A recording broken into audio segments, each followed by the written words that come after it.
ચાલો બેટા, હવે કંઈક અમિતભાઈ મોકલેલો જે નું કંઈક પેપર છે એનો બીજો સવાલ છે. હવે આ દાખલો કેમ મોકલો મને ખબર ન પડી, પણ એ બામે મોકલેલો છે એટલે જોઈએ આપણે.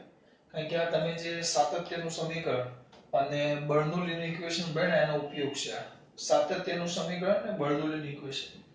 આ પાઇપ છે. આ પાઇપનો આ છેડાનો વ્યાસ 5 સેમી છે અને દબાણ અહીંયા 10 ની 5 ઘાત પાસ્કલ છે. અહીંયા d2 છે વ્યાસ. તો તમને એક જ મિનિટ બને ખાલી રકમ જોઈ લઈએ. તો શું કીધું છે? પાઇપમાં દબાણ P2 હોય તો આ પાઇપના પ્રવાહીનો વેગ, આમાં બે વસ્તુ શોધવાનું છે. પ્રવાહીનો વેગ અને સાથે સાથે થેન્ક યુ પ્રવાહીનો વેગ અને એમાંથી પસાર થતા દબાણ બેયનો સંબંધ શોધવાનો છે. એ કેટલી કિંમત હશે એમ શોધવાનું કીધું છે. બેયની કિંમત કેટલી હશે એ શોધવાનું કીધું છે. બરાબર? હવે અહીંયા ધ્યાન આપો. અને એને આ 4 મીટર પર છે ને 10 ની 5 ઘાત છે એટલે એના કરતા વધુ હશે, ઓછો હશે દબાણ. આ દબાણ છે એ આના કરતા વધુ હશે કે ઓછું હશે? આ દબાણ આના કરતા વધુ હશે કે ઓછું હશે? વેગ, આ વેગ 4 છે તો અહીંયા વેગ v2 કેટલો હશે એ શોધવાનું છે તમારે. આ છેડા પર v2 કેટલો હશે, બરાબર? અને અહીંયા દબાણ p1 છે તો અહીંયા દબાણ p2 કેટલું હશે ને એ તમારે શોધવાનું. ધ્યાન આપજો. હું જે કહેવા માંગુ છું ખબર પડે છે?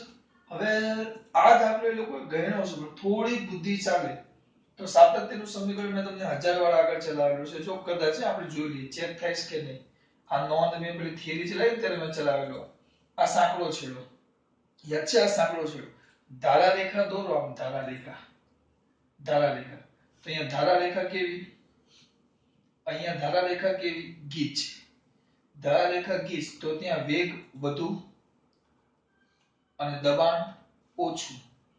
બૂમો પાડી પાડીને ચલાવેલું. ધારા રેખા ગીચ, ત્યાં વેગ વધુ દબાણ ઓછું. અને અહીંયા ધારા રેખા કેવી? છૂટી. અહીંયા ધારા રેખા કેવી? છૂટી. જો ધારા રેખા છૂટી તો વેગ ઓછો અને દબાણ વધુ. તો લોજિકલી ડાયરેક્ટ ખબર પડી ગઈ. આમાં કઈ જવાબ બધા v2 ના સ્વરૂપમાં આપ્યા છે. તો આપણો v2 લ્યો, v2 બરાબર. v2 તો v2 શું આવશે આપણો? કેવું ડાયરેક્ટ સીધો v2. આમાં તો કઈ આપ્યું નથી. 100 ના છેદમાં 9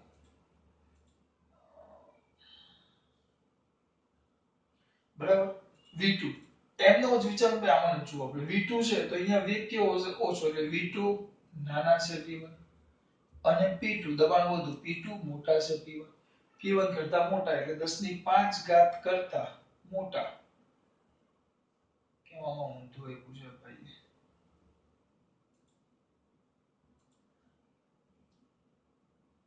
બરાબર ભાઈ. ઊંધું એટલે કે આપણે થોડુંક ફરકવું છે એ તો જો મારા દીકરા. અહીંયા જો, અહીંયા જો આ પાઇપ આના કરતા ઊંધી છે. આ છેડો પહોળો છે અને આ છેડો સાંકડો છે. ટૂંકમાં આપણે યાદ શું રાખવાનું? આપણે યાદ શું રાખવાનું કે જ્યાં ધારા રેખા ગીચ, જ્યાં છેડો સાંકડો ત્યાં વેગ વધારે દબાણ ઓછું, અને જ્યાં છેડો પહોળો ત્યાં વેગ ઓછો દબાણ વધારે. હવે અહીંયા છેડો કેવો છે? પહોળો છે. અને અહીંયા છેડો કેવો છે? સાંકડો છે. તો આના પરથી ડાયરેક્ટ તમે કહી શકશો, આના માટે લખો છો, આના માટે, આના માટે નહીં, આના માટે લખો તો આ છેડો સાંકડો તો ત્યાં વેગ વધુ એટલે v2 મોટા છે v1 થઈ ગયું. આ છેડો પહોળો અને આ છેડો સાંકડો તો પહોળા છેડા આગળ દબાણ, પહોળા છેડા આગળ પહોળો પહોળો ભાઈ, પહોળા છેડા આગળ દબાણ વધુ અને સાંકડા છેડા આગળ દબાણ ઓછું. તો p2 p2 અને p1 p2 સાંકડો છેડો તો દબાણ ઓછું અને p1 આગળ દબાણ વધારે. આ રીતે. અને આમ ન કરવું હોય, જો સૂત્ર પરથી સાબિત કરવું હોય, આ ડાયરેક્ટ મેં તમને સાબિત કરીને આપી દીધું બેટા.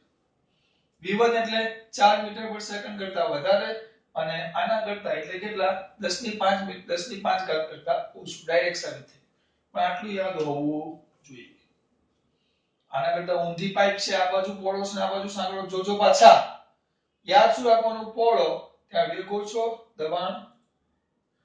એક ઉદાહરણ, એક પાઇપનો સાંકડો છેડો એમાંથી પાણી એકદમ સ્પીડમાં બહાર આવે છે. સ્પીડમાં વેગ વધુ રહેતી અને પહોળો મોટો પાઇપ હોય તેમાં પાણી પડે પણ એનો મોટો ધોધ પડે પણ પાઇપ પાણી કેવું આવે? ઓછું. એટલે પહોળા છેડા આગળ વેગ ઓછો. હા પણ પાણી ઓછું હોય પણ જથ્થો વધારે હોય તેના માટે દબાણ કેવું લાગે? વધારે. અહીંયા વેગ વધુ પણ પાણીનો જથ્થો કેવો હોય? ઓછો. એટલે દબાણ કેવું લાગે? ઓછું. બરાબર.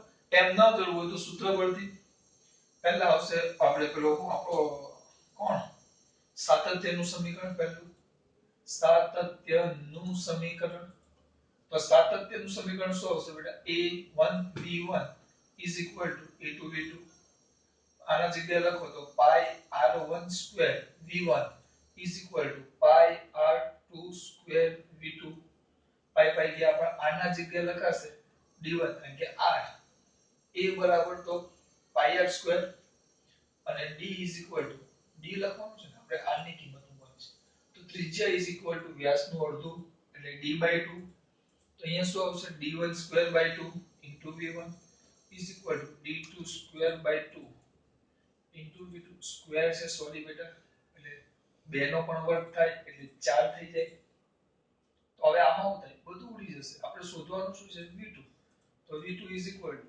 d1 square by d2 square into v1 આ કિંમત મૂકો તમને મળી જશે અને d1 કેટલા છે 5 d2 કેટલા છે 3 d1 કેટલા છે 5 d2 કેટલા છે 3 કિંમત મૂકો ટૂંકમાં આ 5 5 નો વર્ગ કેટલો ડાયરેક્ટ લખો 25 છેદમાં 3 નો વર્ગ 9 ગુણ્યા વેગ કેટલો 4 ટૂંકમાં વધી જ ગયો જો કિંમત નહીં પણ v2 વધી ગયું અને પછી સર દબાણની વાત કરી છે જો આ સૂત્રમાં કેમ બર્નોલીનું ઇક્વેશન તો બર્નોલીનું સમીકરણ આવે આપણે p p1 rho g y1 અથવા h1 1 half rho v1 square is equal to p2 rho g h2 1 half rho v2 square આપણને p2 આ એક શોધવાનું છે તો p2 ને સૂત્રનો કરતા બનાવો તો p2 is equal to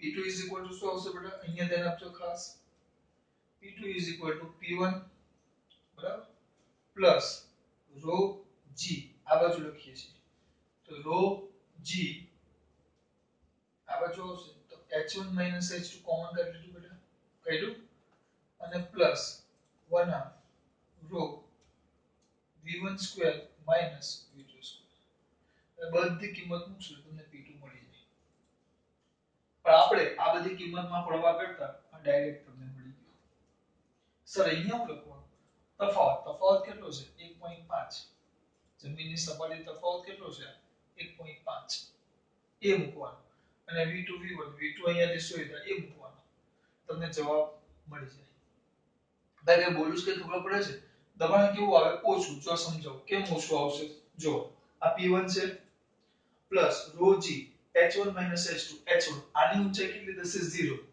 h2 આની ઊંચાઈ કેટલી થાય 1.5 એટલે માઈનસ માં આવ્યો એટલે p1 માંથી એક પદ બાદ થશે પ્લસ 1 half rho ને હમણાં લેવા દઈએ v1 square કેટલો છે 4 નો વર્ગ માઈનસ v2 square એટલે આ બાદ કરશું પણ એના કરતા આ બાદ થશે આ જે કિંમત આવે એ કિંમત આમ v1 કરતા v2 મોટો છે એટલે એનો સ્ક્વેર નાનામાંથી મોટાનો સ્ક્વેર બાદ થાય નાની કિંમતના સ્ક્વેરમાંથી મોટી કિંમતનો સ્ક્વેર બાદ થાય એટલે આપણો જવાબ ઋણ આવશે એ બંને p1 માંથી બાદ થાય છે બંને p1 માંથી બાદ થાય તો p2 સ્વાભાવિક રીતે કેવો આવવાનો નાનો છે આપણે ડાયરેક્ટ વાત કરી ચલો બસ ખબર પડી